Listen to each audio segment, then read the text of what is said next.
Bueno, jo vaig començar per diferents accidents de la vida que em van portar a una cuina que em va apassionar i em va agradar en seguida. A partir d'aquí no sabia res de cuina, havia d'aprendre i vaig començar a anar a uns cursos que feien Amposta per a mestresses de casa que feia Maria Cinta Bayarri, en pau descanse, a la que li he dedicat el llibre i a la que hi ha algunes receptes d'ella aquí. Perquè això no és un llibre de les coses que estem fent ara a les moles, això és un llibre perquè ho poguéssiu fer a casa.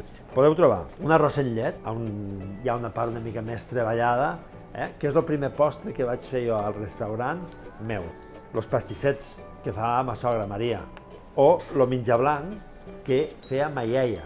Ma iaia ve de família de pastissers, i ella feia i me'l feia per a berenar, i que després me l'ha continuat fent ma mare i que ara el fem nosaltres al restaurant. Aquí el fa Tina sempre. Uns xipirots guisats amb botifarra i menta, un pollastre rostit. Lo flam, aquí això són paraules majors, lo flam perfecte, busqueu, aquí està.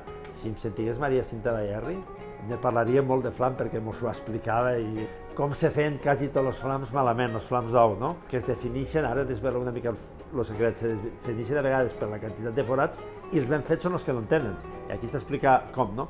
Bueno, doncs tot això és el que hem volgut fer, el que he volgut fer en aquest llibre, en la participació, clar, de tota la família, perquè les moles és la família, no? I en aquesta família segurament hi faltaria Tina, que fa 22 anys que està amb nosaltres. També trobareu la recepta de l'ensaladilla russa de Tina. Per tant, tot això és el que podeu trobar aquí, coses molt xules per a un dia que tinguéssim ganes de cuinar, de quedar bé i de disfrutar de la cuina sense tornar-nos bojos. I això d'aquí, és la cuina de sempre per a la gent d'avui.